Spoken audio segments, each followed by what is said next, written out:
Qual é o verdadeiro caminho para Deus? É através da renúncia, como acreditam alguns yogis. E quanto ao que chamam de sofrimento? O sofrimento e o ato de servir são um caminho para Deus, como afirmam muitos filósofos?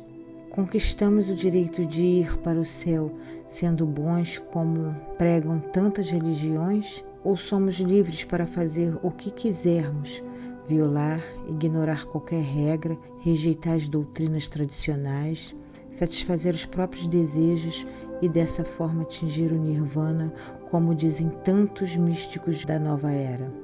Qual é o caminho? Padrões morais rígidos ou liberdade total? Valores tradicionais ou agir de acordo com as circunstâncias que se apresentam? Os 10 mandamentos ou os 7 passos para a iluminação? Você tem uma grande necessidade de que seja um caminho ou outro. Não poderiam ser todos eles? Não sei, eu estou perguntando ao Senhor.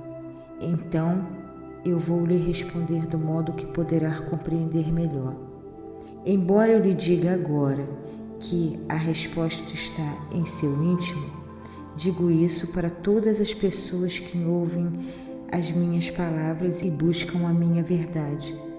Para todos os corações que perguntam de boa fé qual é o caminho, este é mostrado. Venha a mim pelo caminho do seu coração, não pelo da sua mente. Você nunca me encontrará em sua mente. Para conhecer Deus verdadeiramente, você tem de sair de sua mente. Mas sua pergunta pede uma resposta e eu não vou decepcioná-lo. Começarei com uma afirmação que irá surpreendê-lo e talvez ofenda muitas pessoas. Não existe o que é conhecido como 10 mandamentos. Ah, meu Deus, não? Não. Em quem eu iria mandar? Em mim mesmo? E por que esses mandamentos seriam necessários? Tudo que eu quero é. Então, por que seria preciso dar ordens a alguém? E se eu tivesse dado ordens, elas não seriam automaticamente cumpridas? Como eu poderia desejar tanto alguma coisa para ordená-la e depois não vê-la ser realizada? Que tipo de rei faria isso? Que tipo de governante? E, no entanto, eu lhe digo que não sou um rei ou um governante. Sou simplesmente e respeitosamente o Criador. Mas o Criador não governa, apenas continua a criar. Eu criei, bendito seja, a minha imagem e semelhança. Fiz-lhe certas promessas e assumi compromissos com você. Eu lhe disse em uma linguagem simples como será quando se tornar um só comigo. Você é como Moisés foi, alguém que busca a verdade. Como você faz agora, ele também ficou diante de mim, implorando por respostas. Ó Deus dos meus pais, clamou, dignai-vos a mostrar-me, dai-me um sinal para que eu possa dizer ao meu povo, como podemos saber que somos os escolhidos?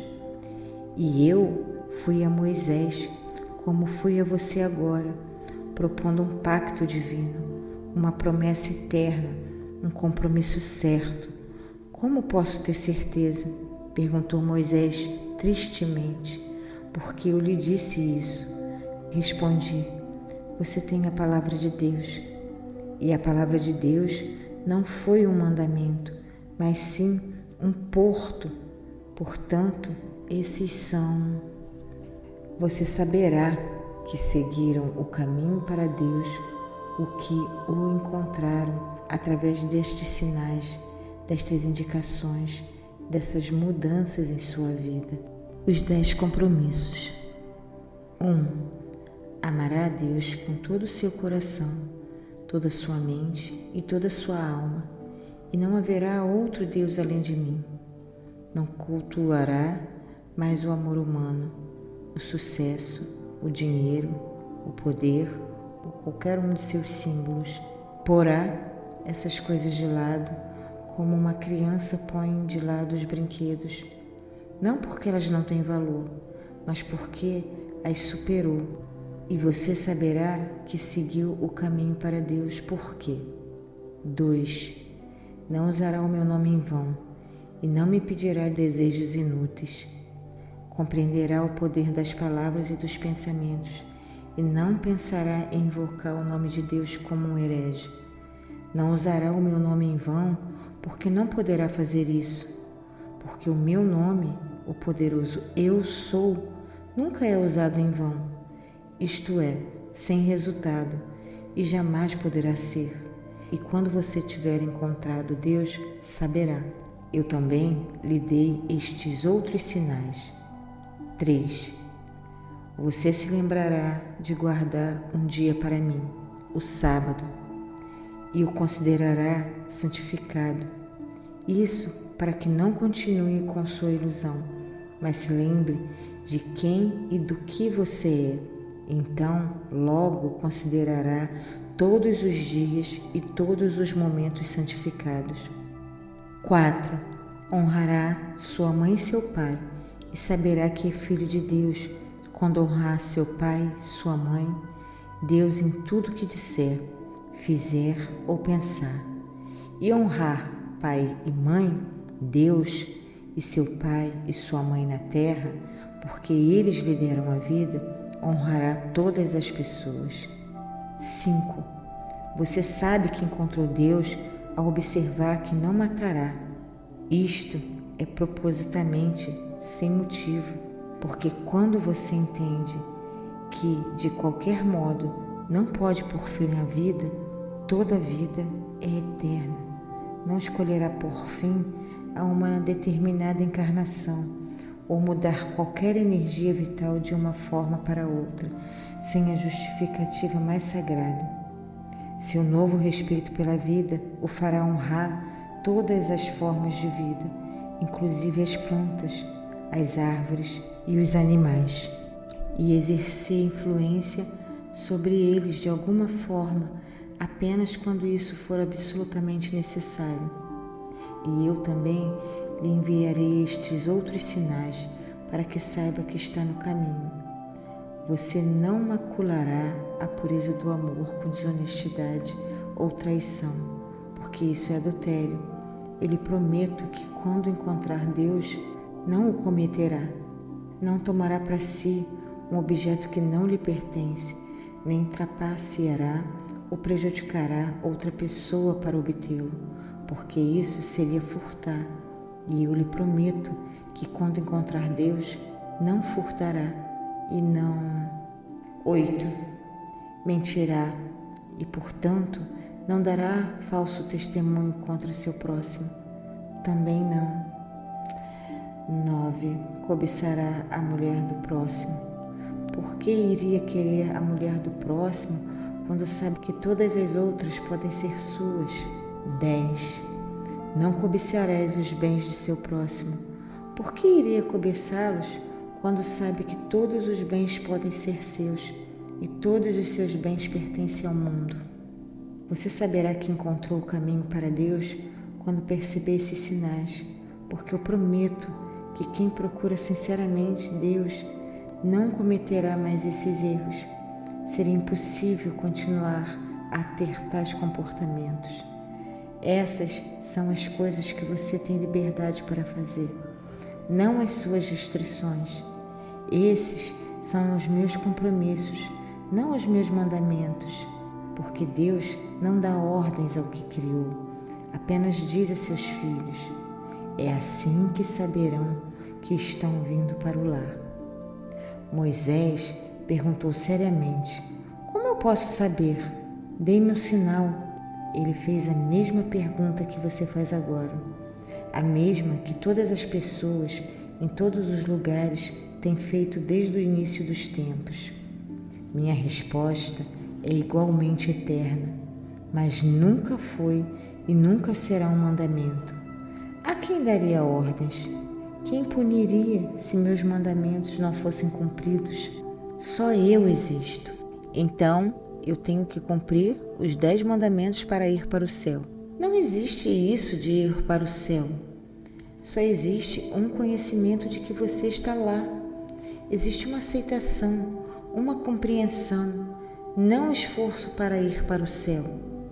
Você não pode ir para onde já está. Para fazer isso, teria de sair de onde está, o que iria contra todo o objetivo da jornada. A ironia é que a maioria das pessoas pensa que tem de sair de onde está para chegar onde quer.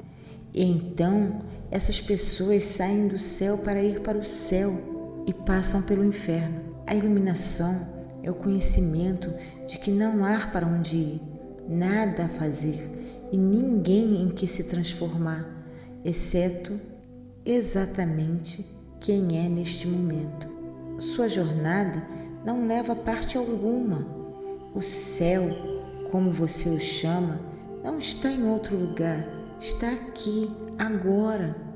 Todos dizem isso, todos dizem isso. O Senhor está me deixando maluco.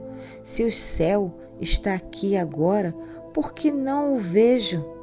Por que não o sinto? E por que o mundo está em tamanha desordem? Eu entendo a sua frustração. É quase tão frustrante tentar entender tudo isso como tentar fazer outra pessoa entender. Espere um minuto. Está tentando me dizer que Deus fica frustrado? Quem você acha que inventou a frustração? E você imagina que pode experimentar algo que eu não posso? Eu lhe digo que todas as experiências que você tem, eu tenho. Não percebe que estou experimentando o meu eu através de você? Para que mais serviria tudo isso? Se não fosse por você, eu não poderia conhecer a mim mesmo. Eu o criei para poder saber quem eu sou. Não tenho a intenção de acabar com todas as suas ilusões a meu respeito em um só capítulo. Por isso, digo-lhe que, em minha forma mais sublime, que você chama de Deus, não experimento frustração. Ufa, que alívio! Por um minuto o Senhor me assustou, mas não porque eu não posso, simplesmente não escolho experimentar. A propósito, você pode fazer a mesma escolha. Bem, frustrado ou não, eu ainda queria saber como o céu pode estar aqui se eu não o experimento. Você não pode experimentar o que não conhece e não sabe que está no céu agora porque nunca o experimentou. Veja bem, isso é um círculo vicioso. Você não pode experimentar. Ainda não encontrou um modo de fazer isso. O que não conhece e não conhece o que não experimentou. O que a iluminação convida a fazer é conhecer algo que não experimentou e, portanto, experimentá-lo. O conhecimento abre a porta para a experiência. E você imagina que ela é de outra forma. Na verdade, você sabe muito mais do que experimentou. Simplesmente não sabe que sabe. Por exemplo, você sabe que existe um Deus, mas pode não saber que sabe disso. Então, fica esperando pela experiência e o tempo todo a está lendo. Contudo, está vivendo sem saber o que é, como não vivê-la. Estamos andando em círculos aqui. Sim, estamos. Em vez de andar em círculos, talvez devêssemos ser o próprio círculo. Este não tem de ser um círculo vicioso. Pode ser um círculo sublime. A renúncia é uma parte da verdadeira vida espiritual? Sim, porque em última análise, todos os espíritos renunciam ao que não é real.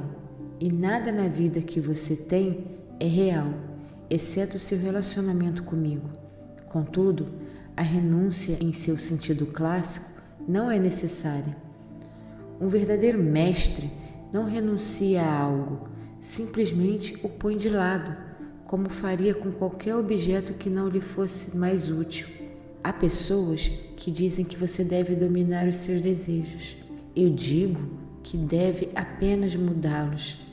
Na primeira vez, isso parece ser uma disciplina rigorosa, Na segunda, um exercício agradável. Há pessoas que dizem que para conhecer Deus você deve resistir a todas as paixões terrenas. Contudo, compreendê-las e aceitá-las é o suficiente. Aquilo que você resiste perdura. As coisas para as quais olha desaparecem.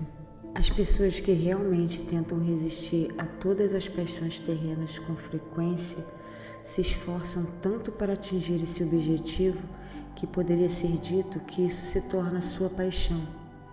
Elas têm uma paixão por Deus, um desejo profundo de conhecê-lo, mas paixão é paixão e trocar uma pela outra não a exclui.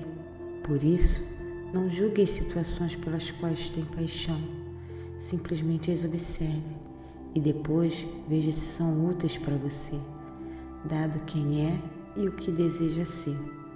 Lembre-se de que está sempre se criando, decidindo quem e o que é. Você decide isso, em grande parte, através das escolhas que faz quanto a quem ou o que desperta sua paixão. Frequentemente, uma pessoa, no que você chama de caminho espiritual, parece ter renunciado a todas as paixões terrenas e humanas.